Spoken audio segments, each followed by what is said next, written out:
પૃથ્વીની આંતરિક રચના અને ભૂમિ સ્વરૂપો. આપણી પૃથ્વી એક એવો ગ્રહ છે કે જેના પર વિકસિત જીવન જોવા મળે છે. અન્ય અવકાશી પિંડોની જેમ પૃથ્વીનો આકાર પણ ગોળાકાર છે. તેમાં અંદર અને બહાર સતત પરિવર્તન થતું રહે છે. શું આપણે એવું વિચાર્યું છે કે પૃથ્વીના આંતરિક ભાગમાં શું હશે? પૃથ્વી કેવા પદાર્થોની બનેલી છે? પૃથ્વીનો આંતરિક ભાગ કે ભૂગર્ભ. પૃથ્વી એ ડુંગળીની માફક એક ઉપર એક સ્તરથી ગોઠવાયેલ અનેક સ્તરોથી બનેલ છે. પૃથ્વી સપાટીના સૌથી ઉપલા સ્તરને ભૂકવચ કહે છે. આ સૌથી પાતળું સ્તર હોય છે. એ ભૂમિખંડ પર આશરે 35 કિલોમીટર સુધી હોય છે. ભૂમિખંડની સપાટી ખાસ કરીને સિલિકા અને એલ્યુમિના જેવા ખનિજોથી બનેલ છે. તેથી તેને સિયાલ કહેવામાં આવે છે. મહાસાગરનું કવચ મુખ્યત્વે સિલિકા અને મેગ્નેશિયમનું બનેલ છે. તેથી તેને સીમા કહેવામાં આવે છે. આ કવચની બરાબર નીચે મેન્ટલ હોય છે, જે આશરે 2900 કિલોમીટરની ઊંડાઈ સુધી ફેલાયેલ હોય છે. પૃથ્વીનું સૌથી આંતરિક સ્તર ભૂગર્ભ છે, જેની ત્રિજ્યા આશરે 3500 કિલોમીટર જેટલી છે, જે ખાસ કરીને નિકલ અને ફેરસનું બનેલ હોય છે તથા તેને નિફ કહે છે.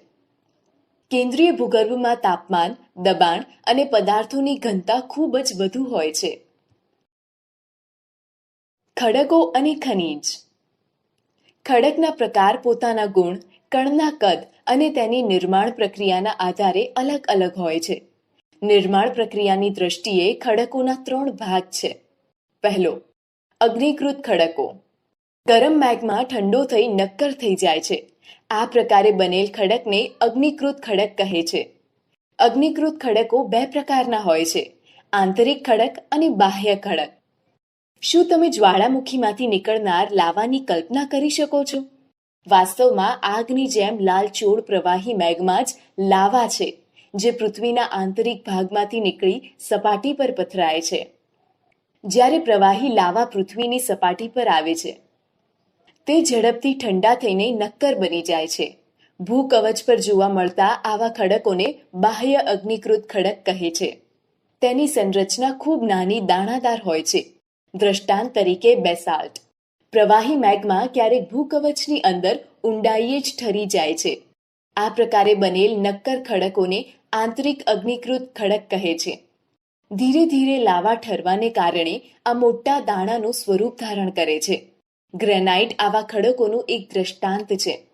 ઘંટીમાં અનાજ, દાણા કે મસાલાને પીસવા માટે જે પથ્થરોનો ઉપયોગ મોટા ભાગે થાય છે, તે ગ્રેનાઇટના બનેલ હોય છે. બીજો, જળકૃત ખડકો. ખડકો ઘસાઈ, અથડાઈ કે ટકરાઈને નાના ટુકડામાં ફેરવાય છે. આ નિક્ષેપ પવન, હવા, પાણી વગેરે દ્વારા એક સ્થળેથી બીજા સ્થળે પહોંચે છે અને તે જમા થાય છે. આ નિક્ષેપિત ખડક દબાઈ અને નક્કર બની ખડકના સ્તર બનાવે છે. આ પ્રકારના ખડકોને પ્રસ્તર ખડક કહેવામાં આવે છે. દ્રષ્ટાંત તરીકે રેતાળ પથ્થર રેતના કણોથી બને છે. આ ખડકોમાં વનસ્પતિ, પ્રાણી અને અન્ય સૂક્ષ્મ જીવાણુઓ જે ક્યારેક આ ખડકોમાં જોવા મળે છે, જે જીવાશ્મી પણ બને છે. ત્રીજું, રૂપાંતરિત ખડકો. અગ્નિકૃત અને જળકૃત ખડકો ઊંચા તાપમાને અને અતિશય દબાણના કારણે રૂપાંતરિત ખડકોમાં ફેરવાઈ જાય છે. તેવા ખડકોને રૂપાંતરિત ખડકો કહે છે. દ્રષ્ટાંત તરીકે ચીકણી માટી, સ્લેટમાં અને ચૂના પથ્થર એ આરસ પહાણમાં ફેરવાઈ જાય છે. તમે જાણીને નવાઈ પામશો કે કેટલીક ચોક્કસ પરિસ્થિતિઓમાં એક પ્રકારના ખડક ચક્રીય પદ્ધતિથી એકબીજામાં પરિવર્તિત થઈ જાય છે. એક ખડકમાંથી બીજા ખડકમાં પરિવર્તન થવાની આ પ્રક્રિયાને ખડક ચક્ર કહે છે. તમે જાણો છો કે પ્રવાહી મેગ્મા ઠંડો થઈને નક્કર અગ્નિકૃત ખડક બની જાય છે. આ અગ્નિકૃત ખડકો નાના નાના ટુકડા રૂપે એક સ્થળેથી બીજા સ્થળે સ્થળાંતરિત થઈ પ્રસ્તર ખડકનું નિર્માણ કરે છે. તાપમાન અને દબાણના કારણે આ અગ્નિકૃત અને પ્રસ્તર ખડક રૂપાંતરિત ખડકમાં બદલાઈ જાય છે. અતિશય તાપમાન અને દબાણના કારણે રૂપાંતરિત ખડક પુનઃ પીગળીને પ્રવાહી મેગ્મા બની જાય છે. આ પ્રવાહી મેગ્મા ફરી ઠંડો થઈને નક્કર અગ્નિકૃત ખડકમાં ફેરવાઈ જાય છે. ખડકો આપણા માટે ખૂબ ઉપયોગી છે. નક્કર ખડકોનો ઉપયોગ સડક, મકાન અને ઇમારતો બનાવવા માટે કરવામાં આવે છે. ખડક વિવિધ ખનિજોમાંથી બને છે. ખનિજ કુદરતી રૂપે જોવા મળતો પદાર્થ છે, જેમાં નિશ્ચિત ભૌતિક ગુણધર્મ અને નિશ્ચિત રાસાયણિક મિશ્રણ હોય છે. ખનિજ માનવ જાતિ માટે ખૂબ મહત્વનું છે. કેટલાકનો ઉપયોગ ઈંધણ તરીકે થાય છે, જેમ કે કોલસો, કુદરતી વાયુ, ખનિજ તેલ અને પેટ્રોલિયમ. તેનો ઉપયોગ વિવિધ ઉદ્યોગો અને ઔષધિ બનાવવા પણ થાય છે, જેમ કે લોખંડ, એલ્યુમિનિયમ, સોનું, યુરેનિયમ વગેરે. ભૂમિ સ્વરૂપોનું નિર્માણ. મૃદાવરણ અનેક ભૂતકતીમાં વિભાજિત છે, જેને મૃદાવરણીય ભૂતકતી કહે છે. તમે એ જાણીને નવાઈ પામશો કે ભૂતકતીઓ અલગ અલગ દિશામાં ફરતી રહે છે, એટલે કે વર્ષે ફક્ત થોડા સેન્ટીમીટર પૃથ્વીમાં પીગળેલા મેગ્મામાં થતી ગતિના કારણે આમ બને છે. પૃથ્વીની અંદર પીગળેલ મેગ્મા એક વર્તુળ રૂપે ફરતો રહે છે. પ્લેટની ગતિને કારણે પૃથ્વીની સપાટી પર પરિવર્તન થાય છે.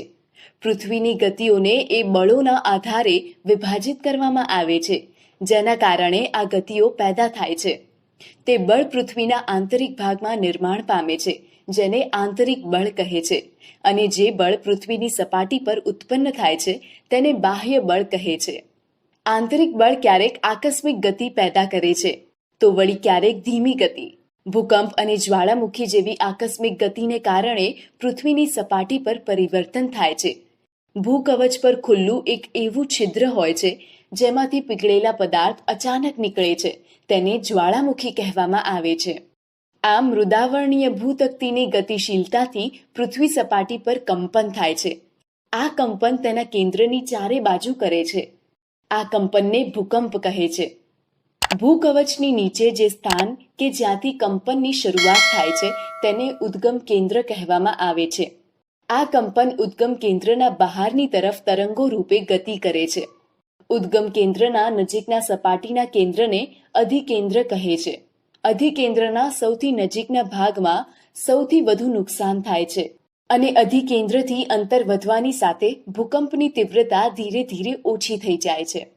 ઉપરાંત ભૂકંપની આગાહી સંભવ નથી, પરંતુ જો આપણે પહેલેથી સાવચેત હોઈએ તો તેની અસરને ચોક્કસપણે ઘટાડી શકીએ છીએ.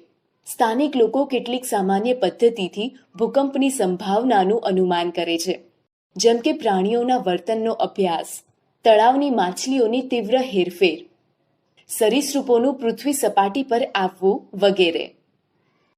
મુખ્ય ભૂમિ સ્વરૂપો. ઘસારણ એ ધોવાણ, પરિવહન અને નિક્ષેપણ જેવી પ્રક્રિયા દ્વારા ભૂમિ સપાટી સતત બદલાતી રહે છે. પૃથ્વીની સપાટી પર ખડકોના તૂટવાથી ઘસારણની ક્રિયા થાય છે. ભૂસપાટી પર જળ, પવન અને હિમ જેવા વિભિન્ન ઘટકો દ્વારા થતા ક્ષયને ઘસારણ કહીએ છીએ. પવન, જળ વગેરે ઘસારણયુક્ત પદાર્થોને એક સ્થળેથી બીજા સ્થળે લઈ જાય છે, તેને પરિવહન કહે છે, અને તે પદાર્થોનું અન્યત્ર નિક્ષેપણ કરે છે. ઘસારણથી નિક્ષેપણ સુધીની આ પ્રક્રિયા પૃથ્વીની સપાટી પર વિભિન્ન ભૂમિ સ્વરૂપોનું નિર્માણ કરે છે. નદીનું કાર્ય. નદીના પાણીથી જમીનનું ઘસારણ થાય છે. જ્યારે નદી નક્કર ખડક પરથી સીધા ઢોળાવવાળી ખીણ કે નીચાણવાળી ભૂમિમાં પડે છે, તો તેને જળપ્રપાત કે જળધોધ કહે છે. જ્યારે નદી મેદાની ક્ષેત્રમાં પ્રવેશ કરે છે, તો તે વળાંકવાળા માર્ગ પર વહેવા લાગે છે. નદીના આ મોટા વળાંકોને સર્પાકાર વહન માર્ગ કહે છે. ત્યારબાદ સર્પાકાર વહન માર્ગના કિનારા પર સતત ઘસારણ અને નિક્ષેપણ શરૂ થઈ જાય છે. સર્પાકાર વળાંકો સમય જતાં ખૂબ જ નજીક આવી જતા લગભગ ઘોડાની નાળ આકાર કે વર્તુળાકાર ધારણ કરે છે. આ અવસ્થામાં જ્યારે નદીમાં પૂર આવે છે, ત્યારે નિક્ષેપણથી જ વળાંક વચ્ચેના ભૂમિભાગો નદી પ્રવાહથી કંપાઈ જાય છે, અને નદી તેના લાંબા માર્ગને છોડીને સીધો માર્ગ ગ્રહણ કરે છે. નદીના છોડેલા નાળાકાર ભાગમાં પાણી રહી જાય છે. તેને નાળાકાર સરોવર કહે છે. ક્યારેક નદી પોતાના કિનારાથી બહાર વહેવા લાગે છે. પરિણામે નજીકના વિસ્તારોમાં કાંપ અને અન્ય પદાર્થોનું નિક્ષેપણ કરે છે. તેને પૂરના મેદાનો કહે છે. તેનાથી સમતલ ફળદ્રુપ પૂરના મેદાનનું નિર્માણ થાય છે. જ્યારે નદીના બંને કિનારે મોટા પ્રમાણમાં કાંપ માટીના નિક્ષેપણથી લાંબા અને ઓછી ઊંચાઈના અનેક ઢગ રચાય છે, ત્યારે તેને કુદરતી તટબંધ કહે છે. સમુદ્ર સુધી પહોંચતા સુધીમાં નદીનો પ્રવાહ ધીમો થઈ જાય છે તથા નદી એક પ્રવાહમાં વિભાજિત થઈ જાય છે, જેને શાખા પ્રશાખા કહેવામાં આવે છે. અહીં નદીની ગતિ ધીમી થઈ જાય છે કે તે પોતાની સાથે લાવેલ કાંપ, રેતી, માટી અને અન્ય પદાર્થોનું નિક્ષેપણ કરવા લાગે છે. દરેક શાખા પ્રશાખા પોતાના મુખનું નિર્માણ કરે છે. બધા મુખોના નિક્ષેપણના જથ્થાથી મુખ ત્રિકોણનું નિર્માણ થાય છે.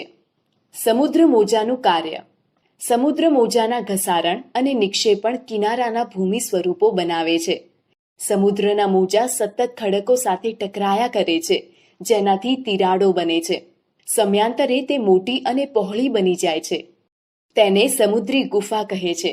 આ ગુફાઓના મોટા થવાથી માત્ર છત જ રહે છે, જેનાથી તટીય કમાન બને છે. સતત ઘસારણ છતને પણ તોડી નાખે છે અને ફક્ત દિવાલો રહે છે. દિવાલ જેવા ભૂ સ્વરૂપને સ્ટેક કહે છે. સમુદ્ર જળની ઉપર લગભગ ઉધ્વ થયેલ ઊંચા ખડકાળ કિનારાઓને સમુદ્ર કમાન કહે છે. સમુદ્રી મોજાઓ કિનારા પર નિક્ષેપણ જમા કરી સમુદ્ર પુલિનનું નિર્માણ કરે છે. હિમનદીનું કાર્ય. હિમનદી હિમાચ્છાદિત પર્વતીય ક્ષેત્રોમાં બરફની નદીઓ બને છે. હિમનદીઓ નીચેના નક્કર ખડકોથી ગોળાશ્મ માટી અને પથ્થરોનું ઘસારણ કરી વિશિષ્ટ કે ગોળાશ્મી ભૂદ્રશ્યનું નિર્માણ કરે છે. હિમનદી ઘસારણ દ્વારા યુ આકારની ખીણનું નિર્માણ કરે છે. હિમનદી પીગળતા પર્વતીય ક્ષેત્રોમાં આવેલા કોતરોમાં પાણી ભરાઈ સરોવરનું નિર્માણ થાય છે. હિમનદી દ્વારા લાવવામાં આવેલ પદાર્થો જેવા કે નાના મોટા ખડકો, રેતી અને કાંકરા નિક્ષેપિત થતા તેના પ્રવાહ વચ્ચે ટેકરી રૂપ ડ્રમલીન ભૂમિ સ્વરૂપની રચના થાય છે. પવનનું કાર્ય. રણમાં પવન એ ઘસારણ અને નિક્ષેપણનું મુખ્ય પરિબળ છે. પવન ખડકોના ઉપરના ભાગની સરખામણીએ નીચલા ભાગને સરળતાથી ઘસે છે. આથી આવા ખડકોને આધાર સાંકડો અને મથાળું મોટું રહે છે. રણમાં ભૂછત્ર આકારના ખડકો જોવા મળે છે, જેને સામાન્ય રીતે ભૂછત્ર ખડક કહેવામાં આવે છે. તેવા ભૂમિ સ્વરૂપને ભૂછત્ર ખડક કહે છે. પવન ગતિથી પોતાની સાથે રેતને એક સ્થળેથી બીજા સ્થળ પર પહોંચાડે છે. જ્યારે પવનની ગતિ અટકે છે ત્યારે તે રેતી જમીન પર પથરાઈને નાની ટેકરી બને છે. તેને ઢુવા કહે છે. જ્યારે રાજસ્થાનના રણમાં આ પ્રકારના ઢુવા જોવા મળે છે, તેને દૂર લઈ જાય છે. જ્યારે આ માટીના કણ વિશાળ વિસ્તારમાં નિક્ષેપિત થઈ જાય છે તો તેને લોએસ કહે છે. ચીનમાં મોટા લોએસ નિક્ષેપ જોવા મળે છે.